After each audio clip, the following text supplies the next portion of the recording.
All right, we're at 40 degrees and cloudy in the Granite City. You've got yourself aired out live from the ASB Financial Studios and Fly on the Wall Productions, Main Street in Barrie. Exactly 3 o'clock on the nose. Man, this is what now? I've lost track, Raylene. Show 3? Number 3 today. We've had a busy one. Yeah, and it's been quite a day, and it's not over. We have with us right now BRET MEYER, MARC POULIN, and let's do the official welcome. First off, welcome, boys. Thank you, sir. Thank you. It's so nice to have you here. Assistant, what do we have? Captain, Chief Deputy BRET MEYER. That's correct. Hey, I got something correct There you today, go. Raylene. And the Deputy and former Lieutenant MARC POULIN, Washington County Sheriff's Department. I got that right. That is correct. So far, I'm good. Yes. I haven't screwed anything up. It can go 1 downhill hour, from 2 there. Fs. So first off, welcome to both of you. I'm honored to have you in here. We were just chatting off there a little bit about police relations and policing in Vermont, and what a complicated thing it can be, especially with regard to relations with the public. And ever since the whole George Floyd incident, man, at one point, there was just so much, as you both well know, there was just so much chatter about who the hell wants to be a cop right now, anywhere in the country. I remember I had the vice president of the Fraternal Order of Police out in Texas. Can't remember Joe's last name, but he was on with me and just talking about enrollment in the academies and just what was happening, what was the downward spiral. We have a labor shortage everywhere. We have not a long line of people tripping over themselves waiting to be a police officer right now. That is daily. That's an understatement. Yes. Yeah. So true. How you guys have been doing this though for a long time. You didn't jump ship though a few years ago. Nope. Still here? You held on. Mm-hmm. Why? Because we love our job. Wow. We enjoy working with the communities. This is something that's always been part of my life and will continue to be. So BRET, you've been doing this for like 2 or 3 years now, right? That's correct. Yeah. Just a few more than that. With a 3 in front of that. That's correct. 32 years, sir. 32 years. Yes. My goodness. And so tell me about, I want to hear both of your stories, and we're gonna dig in a little deeper here. But BRET, how'd you get started with all of this? Actually, I started down in Waterbury Village Police Department back in 1989. At that point in time, I had a lot of interest. I actually worked as a store detective for a while, aging myself, but the old Zayres and Ames department stores. Boy, he really is old. Yeah, that's an old boy right there. But I always had an interest in law enforcement, and then Chief Wayne Sordiff gave me a chance, and it's been just history from then. Wow. So Sheriff's Department, starting out part-time, and then you went full-time. Yeah, I started in 1992 part-time with Washington County Sheriff's Department back under the old sheriff, Don Edson, and then came on full-time in 1996. And you haven't looked back? I have not, sir. Wow. Yeah. Wow. And now you are the captain and the chief deputy. What's that like? What's the chief deputy thing all about? Well, the chief deputy and or captain oversees operations of the department when the sheriff is not there, and make sure things are going on a daily basis. And how often have you had to step into those shoes? That's often when the sheriff decides to go on vacation, that type of thing. It's you. It's me. It really comes down to, do you want to speak to who's in charge, which is the sheriff, or who knows what's going on? Oh, is that how it is? Yes. That's so amazing. Highway safety program. Yes. You have, I don't want to say things that are inaccurate here, but you have spearheaded much of it. Correct. Actually, believe it or not, I started dealing with highway safety back when I was in Waterbury Police Department. Highway safety was in headquarters, VSP headquarters then. So I had a connection there with them, and it just moved on from there into the Sheriff's Department. When I started in the Sheriff's Department, I worked for about a year under then the present captain, Tom Ruel, and then when he got done, I ended up taking over the highway safety program and have been in charge ever since. Wow. Yeah. Much has to be said about the highway safety program. It is pretty good sized umbrella. It's huge. It covers many different parts of highway safety that has been nothing but a blast. Been a lot of fun dealing with highway enforcement, dealing with education, dealing with all the factors having to deal with highway enforcement. When you say education, what are we talking about? Do you go into schools and explain to people, to students, how important it is to buckle up? We would go into driver's ed programs, Montpelier High School, for a number of years. The sheriff and the two of us would go in and speak to the class. 2-3 times a year? Yeah, I believe it was spring and fall. We did Montpelier High School for quite some time. And tell some war stories and go over some of the statutes and how it relates to enforcement and the way we view it versus the way it might be taught and the way the statutes really are. Yeah. So we did a number of the rollover convincers. If I remember, that's the term of it. Yeah. Dealing with that, going to different programs. We did Northfield Safety Days numerous years, and we've done a number of the other driver's ed programs as well throughout the county. We'd help staff the tables up at fairs and different places and field days. Huh. Yep. So. With some photographs, presumably, right? Yes. Yeah. We were there to speak, obviously in reference to highway safety purposes and anything, believe it or not, children or adults wanted to talk about. Yeah. We encourage folks to post up comments, questions on the page as we are live right now at 8 minutes after 3 o'clock. What are some of these numbers here that I'm seeing on this sheet for distracted driving, DUI enforcement, occupant protection? What is that all about? What we do is yearly we have to apply for a grant for highway safety. And we're awarded grants each year in reference to what our performance has been for the previous years. And at this point in time, the Sheriff's Department has a number of different grants in place, and we have different different grants that figures here that have been given to us. Regarding? As far as distracted driving, we're looking just under $16,000 this year. Of damage? Nope. No. Money towards enforcement. Money toward enforcement. Got it. Doing enforcement in regards to distracted driving, cell phone enforcement, portable electronic device enforcement, etc. So we end up doing different campaigns having to do with distracted driving. One of those is dealing with work zones, and the other is dealing with they have special weeks that have to deal with teenage enforcement, dealing with teenagers involving portable electronic devices, i.e. texting and or cell phones. I have 2 nephews who are 17 years old that I'm always lecturing them about not texting and driving at the same time. However, I've been guilty of it myself. I think most have. I tend not to when I've got my little girl in the car, but it's amazing how easily it is to be a hypocrite when it comes to this, because it's too easy when you hear it buzz or vibrate. You just pick it up. Oh, it just takes 2 seconds, and then you want to respond. Our lives are now evolving around electronics and communication. Yes, and we can't get away from it. Correct. Yeah. We can't. The downfall, one of the biggest things we see is a lot of these cars will be set up.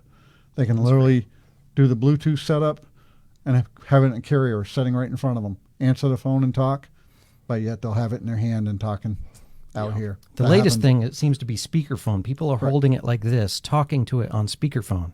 And they're not doing this anymore, but they're doing this. Yeah. It's I've weird. I've never, ever done that.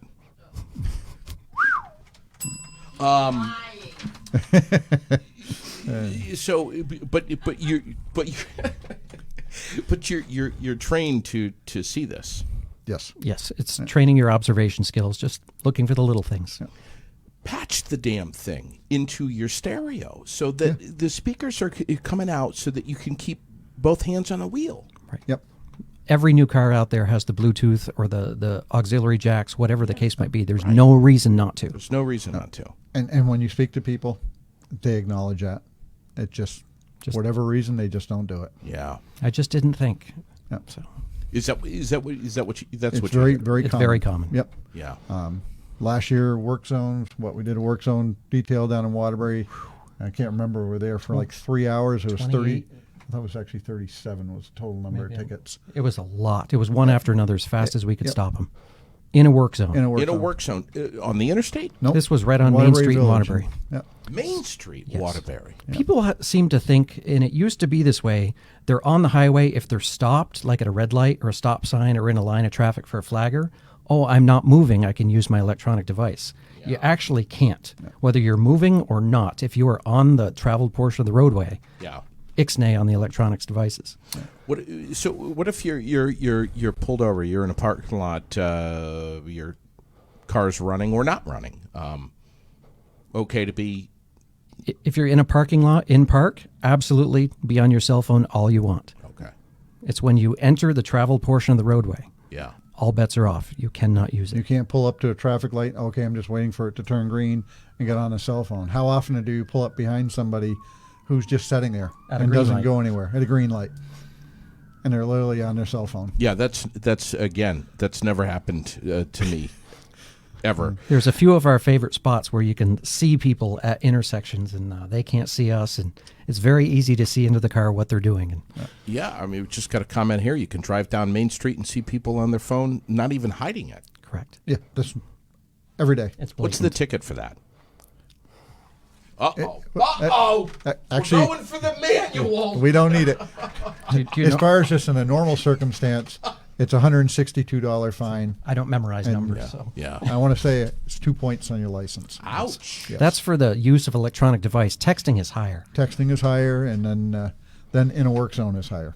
much higher, and rightfully so. Yeah. What higher? Another point added on? Actually, if I recall properly, and you can look it up quick, but if I recall properly, it's a 5-point violation. In a work zone, it's In a 5 work points. zone? Yes.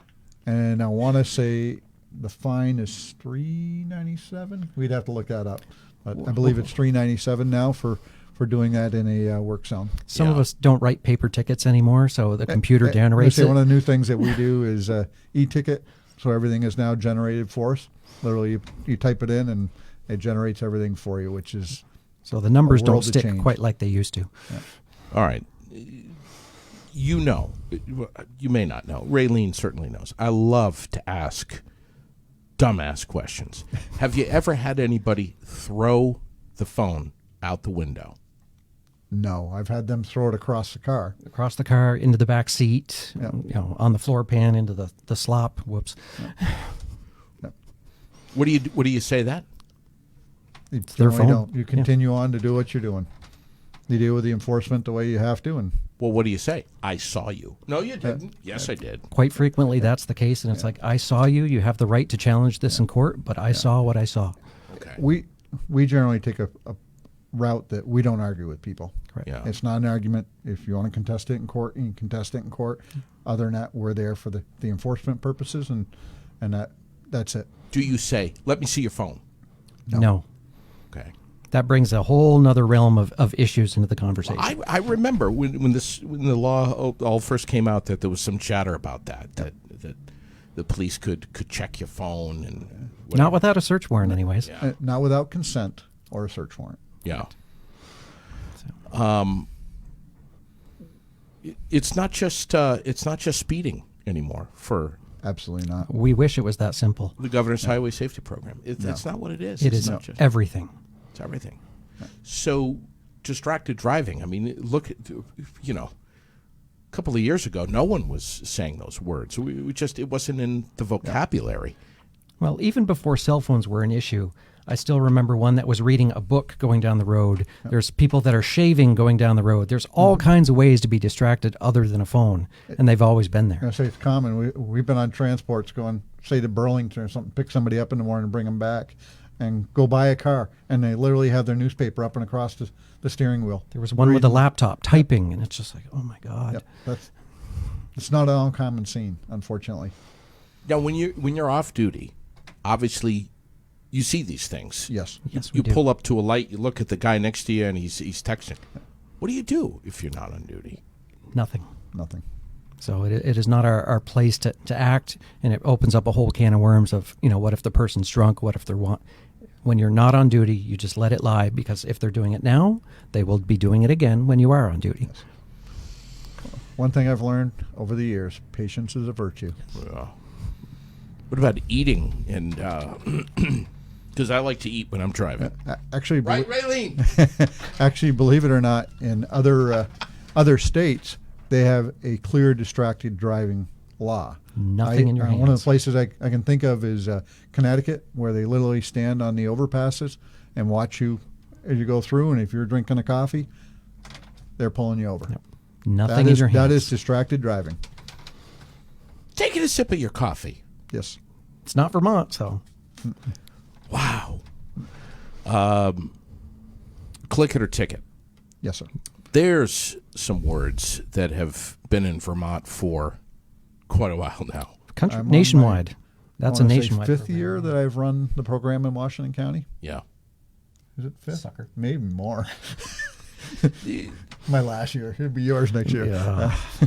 For me, and I've been yelled at by Lily about this before, but for me, it's sometimes I leave the house in such a rush that I buckle after I'm underway, mile down the road. Which pisses me off. Yeah. Before it goes in gear, put on the belt. Yeah. And I've done this with Raylene before, and Cheryl, and they both get really pissed because the buzzer's going and the ding, ding, ding, and it's just. But I'm sure many can relate to this. You're busy, you're in a ride. I'll buckle in a minute. I got to get going. So the Sheriff's Department has a policy: if you are not wearing your seatbelt, we have to write the violation. So a lot of times people have, they give us their explanation, life gets in the way, and we understand that. Sure. But when they're on the highway and we see them, we must write the violation. One of the policies that we have to have in place with highway safety is that we have a zero tolerance policy for seatbelt enforcement. Yeah. So if we see another violation to stop somebody and they are not wearing a seatbelt, then we are to write that violation. That's in policy. It's not a officer's discretion. It is by policy. Correct. We have zero discretion. And we basically follow the same for our distracted driving. That is not a policy, but the officers have taken it that distracted driving is Zero tolerance. Are the fines different if it's Washington County Sheriff that nabs you, state police, municipal police? Absolutely not. The fines are set by statute. Got it. Yes. Okay. And one of the things that's a little different that is municipal government has ordinances where they get a certain part of that money. Percentage of the cut. Percentage of the cut for the tickets. What that amount is, I don't know at this point, because now there's so many different calculations to a ticket versus what it used to be. But as far as us, that's one thing the sheriffs do not get. They do not get a cut of any tickets whatsoever. Our job is dealing with highway safety. Yeah. We write a violation, we write a violation. Yeah. Misconception. Correct. Yeah. Wow. Drive sober or get pulled over. That's correct. There's another one. That's coming up soon. Actually, St. Patty's Day, you'll see us out. Is when it starts. That is correct. So I think, other than Valentine's Day, I mean, the holidays are look at the 4th of July, Labor Day, Memorial Day weekend. We actually ran a campaign on Super Bowl Sunday. That's usually a very large DUI night. Unfortunately, years ago, it was a whole lot busier than it is these days because obviously COVID has made a lot of changes to the way things are and what the bar populations, et cetera, are. But years ago, it used to be pretty crazy. Much worse than it is now. Yes. So sobriety checkpoints, you've done Billions between the two. I of wouldn't you. even want to know the numbers. Yeah. Yes. Nope. Yeah, the last 15 years, we've done them all in Washington County. What do you have a story for us? Something that stands out in your mind that you remember, that you'll never forget, that you tell your grandkids, that you'll remember for forever, for the rest of your life, about a particular DUI pullover? I can tell you, as far as DUI is concerned, I don't know how many times that I have had people who I've arrested for DUI that have come back to me after the fact. It would be 3 months, 4 months, 6 months, and thank me for what I have done. I've saved their family, saved their life, their job. I don't know how many times. I couldn't count it up, on my fingers how many times that I've had that. I had a DUI a number of years ago. It made its way all the way to the Supreme Court here in Vermont. So I was driving home in plain clothes with a marked cruiser from a transport in the middle of the night. And long story short, the gentleman in front of me chose the wrong driveway to pull into to lose the officer following him. He pulled into my driveway at my house, and he was extremely over the limit. So he fought it tooth and nail all the way to the Supreme Court. What was his case? His argument was, as I was driving home and he had not done anything wrong and I had no reason to speak to him. Well, the judges disagreed, considering I'm a homeowner who happened to be a law enforcement officer. You're on my property in the middle of the night. Yeah.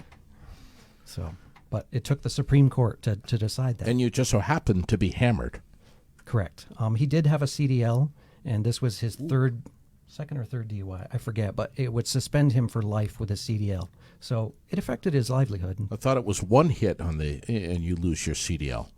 Any DUI, you'll lose it, but then you can lose it for a life suspension, which is a little bit different. You can lose it and get it back after whatever your suspension period might be. But at a certain point, even for a regular operator's license, it's number... What is it for life suspension these days? Life suspension is number 3, after number 3. So I think it was a DUI too then. There are some changes that have come in place having to deal with I want to call them now, the blow and go is what we call them. Yeah. That has changed things. Interlock device. Devices that have changed things to allow people to drive again, but that's the only reason they're able to drive is by having an ignition interlock device in their vehicle. Interesting. So what kinds of things are you looking for during a checkpoint? Seatbelts? Is it? Well, checkpoints have changed a little bit. So we're looking for a little bit of everything. So if you see the headlight out, you see the broken windshield, you see any kind of equipment violation, you can stop somebody. We have a script. It's a printed script. We have to follow it. We can only ask certain things. So, and if we see a violation, we can pull them out of line, and then it becomes just like a normal traffic stop. But if you don't see anything wrong, then they go on their merry way. Why the script? For standardization purposes. CYA. Yep. Correct. Yep. Cover your ass. Legally, this is what the courts and the system has decided that we must follow as a procedure. What's filming? Do you have body cameras? Do you have audio, video shooting off the car? So it depends on who the agencies are. Some people wear body cams. The sheriff's offices, Washington anyways, we have in-cruiser cams. So when we pull someone out of line and begin that questioning process, we have audio on us, and we set up the area where people are pulled over, where video is watching. Okay. So everything is recorded. Video from the car, audio from your body. That's correct. Okay. So the thing that has changed in the stops is years ago we used to be able to ask, have you consumed any alcoholic beverages? And the minute they say yes, you could pull them out of line. That has changed. Now if it comes back and they say, well, I had one, you have to look for signs of intoxication, and there's a list of them. And if they've admitted alcohol and there's signs of intoxication, then we have reason to pull them out of line. But just the fact that you went down to have a pizza and you had one beer with your dinner, is that reason to get pulled out of line and potentially be put through the sobriety check, so on and so forth. Right. That's not really reasonable. So, well, what they've done is they've changed the standards to what we can actually pull somebody out of line, and is it fair? Right. If you want harassment. Right. God, that's the direction that it's going. I know personally, if I had one beer at dinner, an hour ago and then came to a checkpoint and was taken out of my vehicle, I'd probably be a little upset. So sure. I'm just glancing through here. Holidays. What's the one where you see more DUIs, DWIs than ever? Would it be New Year's, Super Bowl, Thanksgiving? The one that we tend to hit hardest is the Christmas time. That's when most of the checkpoints generally have happened in the past. The holiday parties. The big holiday parties. Another one that's been a big one for us has been Super Bowl Sunday. Yeah. Generally, we don't do checkpoints that night. We generally do roving patrols. Like I said, the last few years it's been a little different with COVID hitting, but prior to that, we used to be fairly busy on Super Bowl Sunday night. The Wednesday before Thanksgiving used to be big. Not so much anymore. Yeah. Look, you guys are human beings just like the rest of us. And when you're not wearing your badge, I'm guessing you have a code of ethics that you have to follow by. Yes. But you're also regular Joes in many regard. And if you're not on duty, you're at a Super Bowl party, you might have a couple beers. That's correct. Absolutely. Kids' graduation, you're having a couple of beers. At what point do you guys say to yourself, damn it, I probably should just stay put for a little while? It's not like you can go over to your car and pull out your BAC thingamajig and blow into it. But at what point do you guys use your own discretion? I think for each one of us, it's different. I think it's different. In my particular case, it's usually if I'm the driver, I know I'm driving, then I have one drink, period. And if I am not the driver... Period. Correct. Yeah. And one drink can be confusing. I arrested a guy for DUI a number of years ago, claimed up and down he had one drink, and he was hammered. Yeah. But when we got back to the interview portion, he had one double Manhattan, which is like 8 drinks. Yes. So you have to have the knowledge of what is a drink when it comes to that. So for me, it's one beer, one mixed drink, depending on what it is. Right. That might even put me over. So. Yeah. Actually, I remember arresting a guy who had pizza and 2 back when they first came out, Molson Ices. Yeah. Those were powerful. And he was a 09. I can remember it quite well. Obviously, the legal limit's .08. This gentleman's .09 is what he came back. And he just couldn't believe that he was so high. Wow. Yep. What's this whole A-RIDE thing about? There's so many acronyms here. Advanced Roadside Impaired Driving Enforcement. Thank you. A-RIDE. What's that all about? So there's the standardized DUI enforcement that everyone goes through the academy, and actually everyone goes through A-RIDE now. That has changed. But the standard DUI is the kind of the baseline for the minimum to identify a operator who's impaired. And then the opposite end of the spectrum is the DRE, the Drug Recognition Expert. Yeah. They are specially trained officers. There's maybe 50-ish in the entire state that can break down into drug categories based on a bunch of different tests they run people through. And then A-RIDE is kind of in the middle. It gives you a few more advanced skills, a couple more of the stupid human tricks is what people commonly know them as, to try to narrow down a little bit more of what's going on here. So there's 3 different levels of certification. So what a complicated task that must be. It can be. Whew. I think the DRE would be more than complicated. Yes, neither one of us are DREs. Yeah. But it's not like you can pull a syringe out of your pocket and take some blood and run a test right there on the side of the road. That is correct.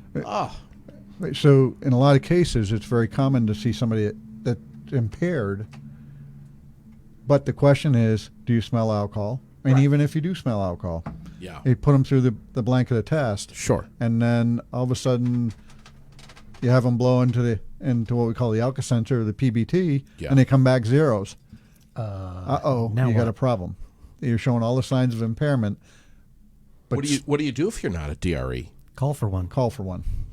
Yeah. You'll still have the right to take a person into custody who you know under your feelings is under shouldn't be continuing to drive. That's correct. Correct. Yeah. Whew. It's a lot. How do you think? And I know we're hovering right around 50 or so in the state, but how do you think the future will be with regard to DREs? Do you think that'll become part of training, and everyone's going to be a DRE? My own belief is I think it's going to be part of the full-time training. Wow. When they come out of the academy, they'll be a DRE. Definite maybe. With the manpower issues and the training issues, there's a lot of moving parts. In a perfect world, absolutely, that should happen. You're seeing a lot of focus directed toward DUI drug now. Yeah. And unfortunately, with the addiction problems that we have statewide, countrywide, it's only increasing. Does the chatter about legalizing marijuana in the state of Vermont,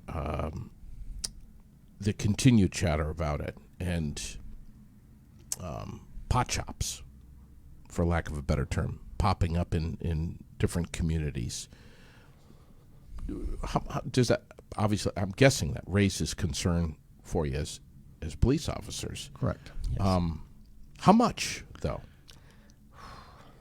There aren't that many out there yet, so it hasn't become a problem with that yet, but we see it on the horizon that you go out and you drink a lot of alcohol. There's a very bright line test of you're an 08, okay, you're under the influence. When it comes to cannabis products, there isn't that. This is what makes you under the influence. That has not been figured out. Never mind how to legally process somebody for that kind of stuff just as easily as we do alcohol. Who's trying to figure that out right now? Legislature. Yes. Yep. It's in legislature. It's been that for the last 3 or 4 years that they've been trying to figure out what can we do for a test? What can we do to go the next route to deal with the public safety part of this? Now, Captain, you're going to be hanging up the hat here at some point pretty soon. That's the plan. How soon? Well, the intent is hopefully at the end of this sheriff's tenure, which will be January 31st, 2023, is when he will be leaving office. That's kind of a scope that I'm looking at. It may be sooner. Some of that may depend on what legislature does with the most recent Vermont state retirement bill that they're trying to deal with the retirement program as well. Will there be a voice in your head that says, glad I got the hell out before the whole marijuana thing? No. No. I love this job. Mark and I have talked throughout this whole setup of it's probably time to step away, but I still love the job and have got so many years in the sheriff's department that it's hard to step away. How does being a Washington County sheriff differ from being a municipal or a state police officer? So sheriffs are different here in the state of Vermont. If you go out west, the sheriff's departments are the law enforcement. They own law enforcement in their respective jurisdictions. Vermont, it's not quite that way. So every county has a sheriff's department, has an elected sheriff. They're the only law enforcement officer outside of state's attorneys that are elected. So our duties vary a little bit within departments, but by statute, the only things that a sheriff's department has to do is serve civil process and transport prisoners. Everything else is done depending on what the sheriff's focus is. The weird part for sheriffs here is that sheriff's departments are small businesses. So the sheriff is a state employee. He's elected and is paid for by the state. The state transport deputies, like BRET still is and I was, are paid for by the state. Everyone else is a county employee, and they are paid for by the sheriff's department. When you see us out doing traffic control details, patrols, all this kind of stuff, it's on a contract basis. We are cops for hire. The money that is made from those contracts pays the staff, pays for the equipment, pays for all the goodies. The only thing that is budgeted for the sheriff's department is the building and some office staff and maybe a few other things. It varies a little bit by county. So sheriff's departments are a little weird. Yeah, that is kind of unusual. So you you wanted to go down that road. You wanted to 17 years in law enforcement. So when I was at Montpelier PD, that's where I got my beginning. Yeah. And Sheriff Hill took me on part-time. He gave me a lot of good advice. Sam Hill. Sam Hill. Yeah. He gave me a lot of great advice getting into law enforcement, and I wanted to pay him back, so I came on part-time. And Lieutenant John Pellegrini was one of the state transport deputies. He retired, a spot opened up, and Sam wanted to keep the state position within somebody who already worked for the department. So he offered the job to me, which has state retirement, which includes health care. So for me, that was huge. And the sheriff's departments are more like a family than anywhere else. A lot of police departments are union-run, and sheriff's departments, you are a family. You work together. You all have to work together to figure it out, because you don't have a big pool of staff and you don't have set shifts, so some people are coming and going. You work together to make it happen. There's a lot of stuff that has to be done.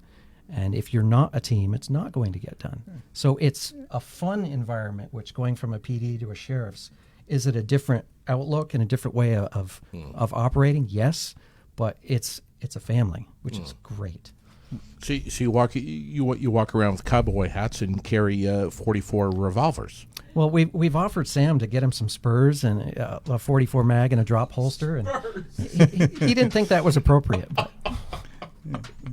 Wow.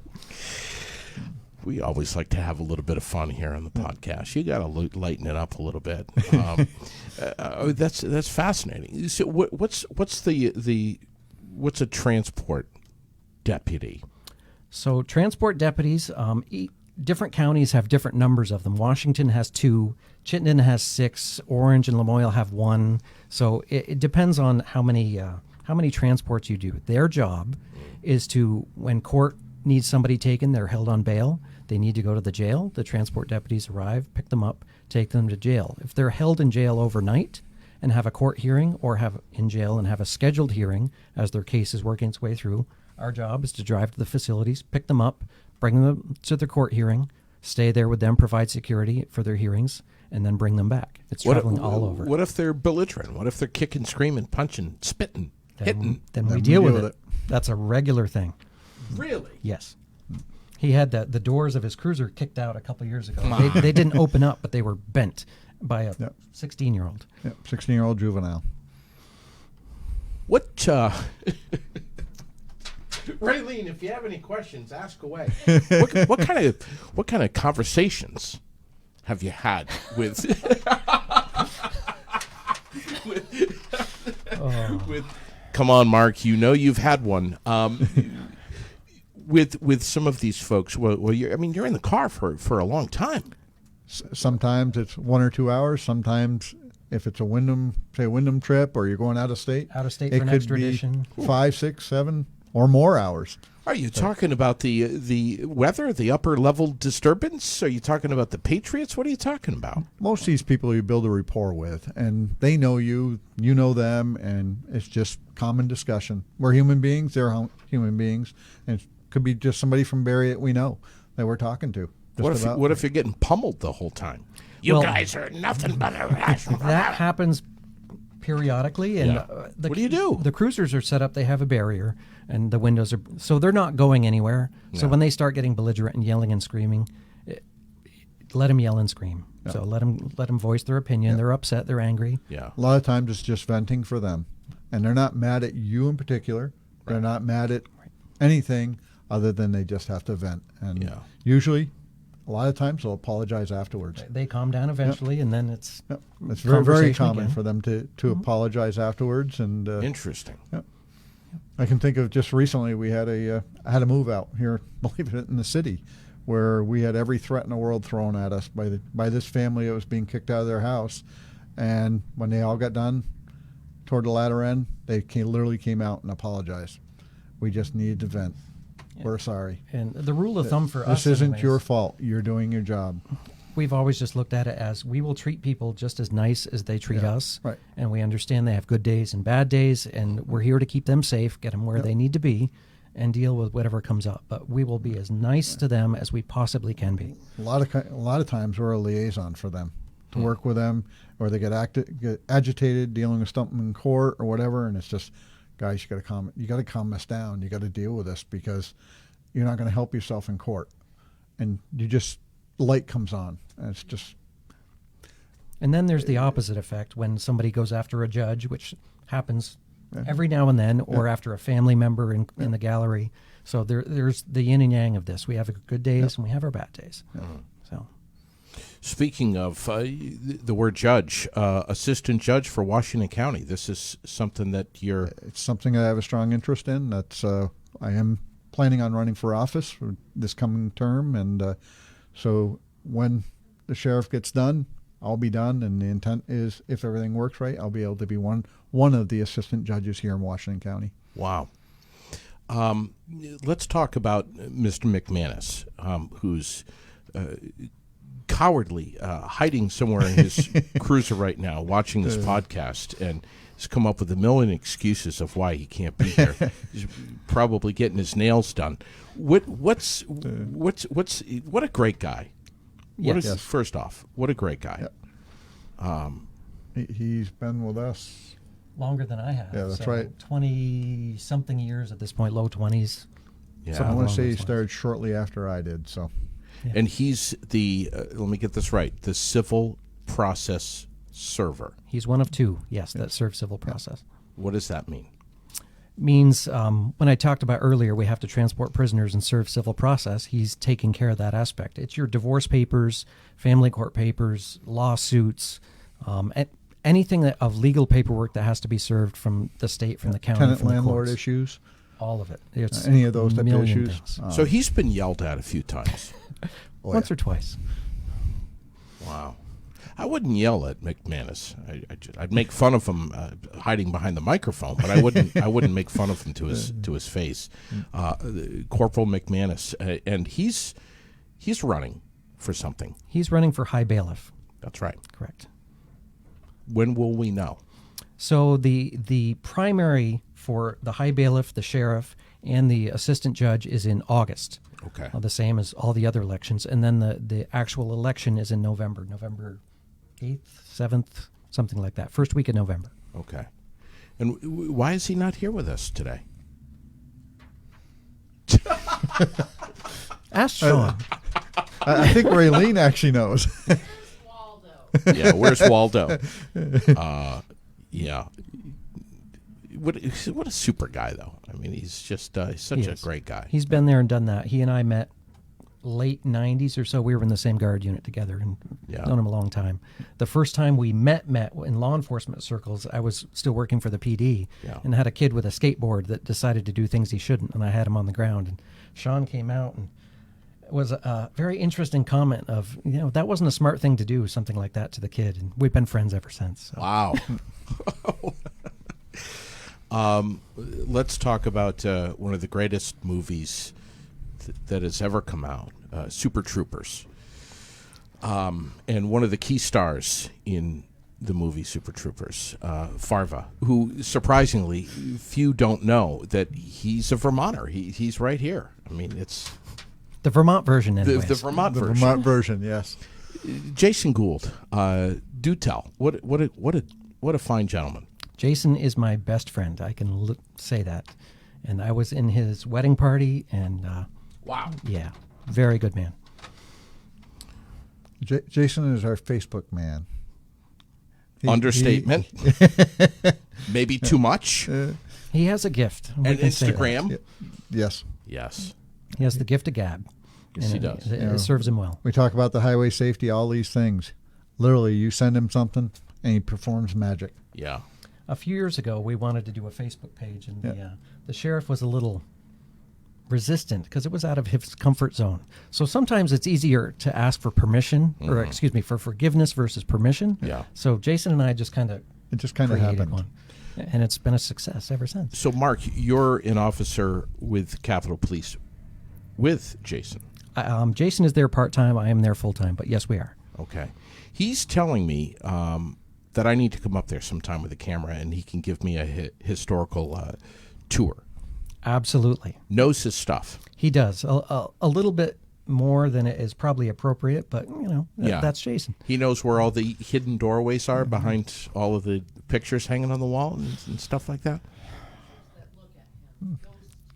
The detail that comes out of him, he has the mind for that. And Yes. there's two others of us who are into history and can do a very good job. Yeah. But he has it down cold. So He has the gift, best way to word it, gift of gab, but he has the knowledge to back it up. Yeah. That's one thing with Jason. Yeah. He's gone another step to start the Caps with Cops program. Oh, That yeah. is just phenomenal. And humanize the badge, too. yes, he has a heart of gold, and it's He just does. trying to. His whole program, both of those, is to bridge the gap between the community and law enforcement. It's just have an open dialogue and conversation. You can't see them because they're buried under these papers, but I've got all the Farva coins everywhere. He's into coins, that is for sure, and into Disney. It's a little He concerning. actually got us into challenge coins. He's passionate about the challenge coins. He may have a little bit of a Disney problem. Maybe. A little bit, yes. Coming back with the Mickey Mouse shirt on for a man that large doesn't look right. But he's such a great guy, and he comes in here, and we get him on when we can, when he tells us that he needs to be on. But he's got the scrap metal drives. I think he's doing them twice a year now. There's one supposed to be this spring, yes. Yeah, super guy, and someone that that so many of us can look up to. Contact with any questions. What else? How can we? You say the words bridge the gap. How can we improve that going into the summer months when we're more outdoors? We've got a lot going on. Summer's tomorrow. How can we do a better job in relaying to the public, hey, we're doing our job. Let's be respectful to each other. You have a responsibility and a code of ethics to be a good human being, a good member of our society, and we have a job to make sure that you're doing that. So let's just stop all the blue talk and the black talk, and let's just all get along and have some mutual respect for each other. Our job primarily is to serve and protect, and that's what we're doing. This isn't a personal thing. This isn't a political thing. This is community service. As community service, I see a large change as the COVID pandemic kind of goes away here, that we're going to see a change alone just in being able to communicate with the public. That's right. This unfortunate, I've seen from the sheriff's department side of things, the pandemic has hurt our communication with the public, period. You go into a store, people who come in a store go in and buy something and leave. It used to be you go and have a cup of coffee and everybody in the world come up and talk to you. Now you're wearing a mask, all those things, and people in and they're out the door. Those type of things. I'm hoping to see a big change, and maybe just standing outside the store and communicating with people versus being in, but that has just created a huge barrier between us. So one problem that, especially since I announced my campaign for sheriff, a lot of people are asking of why don't more officers talk publicly? And it really comes down to, we would love to talk publicly about our lives and community service and things like that. We will talk all day long about education. Most law enforcement officers are teachers as well. We love to talk to people about how things work and what our rules are and how we go about business. When we're asked questions about the political side of things, well, we literally cannot speak. Most agencies have policies in place. The head of the agency can speak publicly, and that's it. So when people ask questions, it's not that we don't want to answer them. A lot of times we can't answer them, Right. which most people just don't know. It's not we're not blowing them off. It's not that we don't care. But the minute that we might say something publicly that an attorney gets hold of, and there go cases and Right. it snowballs. So it is nothing personal. We will talk about everything we legally can. Just ask us questions, and if we can't answer it, we will say so. And they might be screaming at you about something that you yourself agree with. Yep. Absolutely. Still can't talk about it. Correct. Wow. That is tough, and I think the public needs to realize that. a lot of ways we would love to have these conversations, but we just can't. And I think they all understand that if they know. We missed what you do for Harwood Union High School, Montpelier High School, U32, sporting events, proms, graduations, all that. Well, Yes. the Sheriff's Department, as a small business as well, we also provide security services for the different schools in the area. The two main ones is U32 High School as well as Harwood Union High School. We deal with just being a presence at the different sporting events. Yeah. Their proms, the different dances, graduation. We're always at those type of events every year. Those are additional things that we do. Something that we haven't mentioned and I didn't put on that paper is we also work with the what we call the county VAST, and we do snowmobile enforcement every year. Oh. That's something that we've That been is doing. fun. Forgot about that. Who can argue getting paid to ride a snowmobile? Just terrible.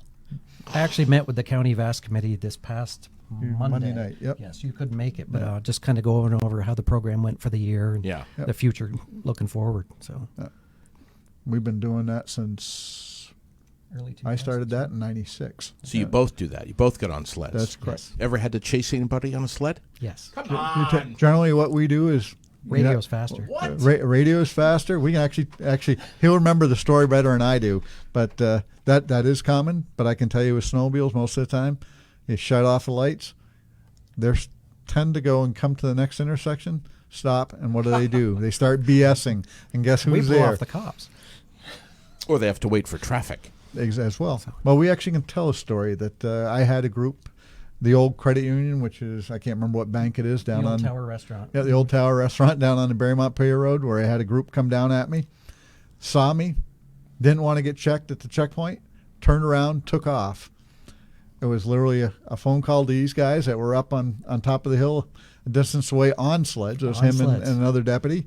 And they came up through and literally jumped the road in front of them. We were sitting on a ledge overlooking the road crossing. And they were hot dogging it across and jumped the road, landed, and looked up and saw us. And I was like, "Hi, boys," and things went downhill from there. For them. So, Wow. so it's not uncommon for us to have a couple or three teams out dealing with these type of issues in past years. What are you going to do, Brett, when you hang up your hat? Are you I'm going gonna to miss create this. you're going to create a what's that? I'm going to miss this. Are you going to create a Facebook story? Are you a story page? Are you going to write a book? Are you moving to the Bahamas and changing your name? At this point, I believe I'll be staying here in Vermont. Okay. As far as my aspirations at this point has been have strong interest in doing this assistant judge position. Yeah. Obviously, I have to get elected first. The voters have to vote me in, but When's that happening?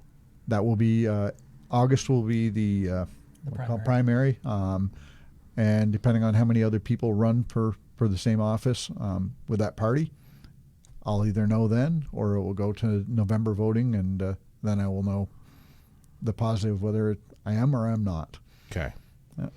Let's continue this relationship. Please come back and let's map it out. We'll plan it out if you can. I mean, more than pleased. Labor Day is great. July 4th, and it's not just we talk about snow machining, but it's also boating. Which boating season is like tomorrow. Our sheriff's office actually doesn't do any boating enforcement, Well, nor there do you we go. do the ATV enforcement. All So right. Well, But- okay. We'll see whether or not, if the new sheriff gets elected, Yes. whether or not the other things are out there or not. And you guys can always point somebody in my direction and get them on the air here. Well, no matter what, I think at least the two of us will be more than happy to make some appearances for the future, at least until he retires, and then depending on my future as well. I think that's wonderful. Dare I say, I think more police need to be maybe willing to do that, to have a public platform and speak up and say, hey, we're not the bad guys here. Yes. Absolutely. Both of us are local. He grew up in Montpelier. I grew up here in Barrytown. Everyone knows my family. Most everyone knows you're. I was going to say, everybody seems to know me from however many years now in law enforcement. Just because we put a uniform on doesn't mean we're different people or we're not who we are. Right. So it's just. I was born and brought up in Montpelier, and I brought my family up here in Barrytown. My kids went to Spalding. We're human beings. Yeah. And we're not different. We just have a job that we have to perform. Final question: what's a typical day for each of you? When I was at the sheriff's office, or when I'm at the Capitol building? I'm saying right now. Right now, I get up at 5 o'clock in the morning, and I have to leave the house at 6, get to work at 6:30, put everything on, go wander around the grounds of the Capitol building, and check the building for anything that's gone wrong overnight, and then spend my time wandering around the grounds, talking with legislators and senators, and any kind of calls for service that come in, just like any other PD. We get broken windows, we get fights, we get protesters. Some people come inside and start yelling at people that they shouldn't. So it's general police services. Just our population is the Capitol complex. So it varies. I'm also an instructor for all kinds of different things. So I help people with use of force when they need their hours. I'm in EMT school right now. The Capitol Police is actually a fast squad. The chief is a paramedic. So we deal with some medical calls. We had one last week. So it's interesting, and I'm done at 2:30 in the afternoon, which is just terrible. Yeah. Nappy time. I'm just kidding. But will we have tours in the Capitol? So the Capitol is open to the public. It opened up to the public July 6th. Okay. There aren't guided tours right now, but there normally aren't during session anyways. Yeah. But it is open to the public. You can come in and wander around. It's a living museum open to the public. Sure is. Such a beautiful building. It's gorgeous. I've got to get Lily in there. It's got to happen soon. What are the hours to come in and do a self-guided? So right now, this time of year, the doors, we unlock them at 7, and they're open depending on the night, usually 4:30, 5 o'clock. Okay. Some nights they're open a little bit later. Okay. It's good to know. What about you, Brett? I generally sign on 6:30, 7 o'clock in the morning, head into the office, see what's going on. Generally, we have to check first thing in the morning, see whether or not somebody's been lodged at Berry City overnight. Berry City is our local lodging facility for those that have been arrested during the nighttime, and then we figure out what our plan is from there out for the day. If, in fact, somebody is lodged, then we have to take them to court, be at court for 1 o'clock arraignment. With that, in addition, we work on doing different scheduling, making sure cruisers are up and ready to go. This morning, basically, we ran up and had to grab some traffic cones that we gotten through one of the highway safety grants for checkpoints. So we ended up doing that, dealing with the checkpoint trailer, going up, grabbing that, put those in there. And from that, depends on the given day. Some days, depending on time, we work on a warrant list, a arrest warrant list for Washington County, and we have a set system that we've been working with our state's attorney on dealing with. Depending on what the level of the crime is, we have different people that we hunt on warrants and go out and get people in custody and bring them in for those that have not decided that they want to appear in court. So, as a side note, he and I build the department cruisers. Weird for cops, right? Yep. Actually, That's we just have fun. two brand new cruisers sitting there. They've been marked through our people that we have mark them. But as far as the equipment, it hasn't been put in yet. We've been kind of waiting for some warmer weather because we don't have a nice heated garage to do them in. We tend to do them out back behind the sheriff's department. Right. And as you've seen, the weather has not been conducive. Not been happy. So once it warms up here, we'll be putting those together. That is something that I have been doing since I started that with the present sheriff. Then went back in '92, helping him putting the cars together. We have fun doing it. Yes. Especially when one of us gets electrocuted, we laugh. I'm sure. Final question. Brett, MARC, Farva, shooting range,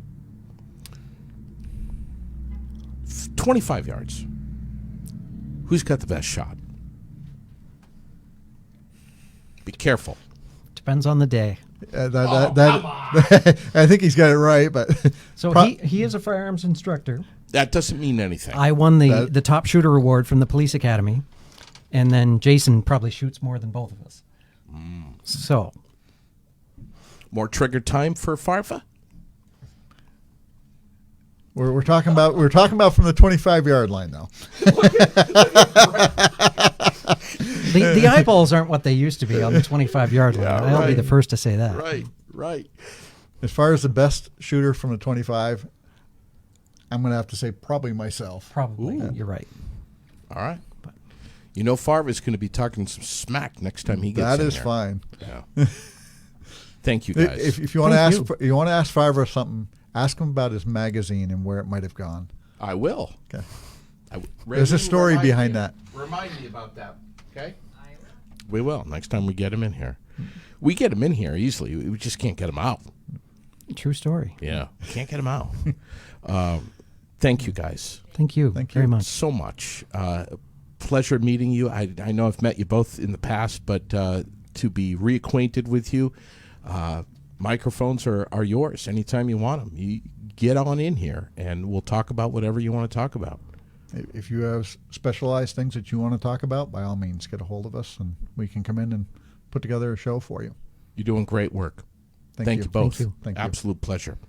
Thanks for catching the show today, everybody. There's our sponsors right there in front of you. Always real and raw and relevant and mostly relatable. Those are the words that we follow by here at Aired Out, along with always being live and never being edited. Appreciate your eyes and ears. Listen, if you like the podcast, make sure to tell your friends. Follow the page, click a like, drop a comment, and do share away. Thanks for watching today, and keep your comments and questions coming. We'd love to see them, and we'll catch you next time here on Aired Out.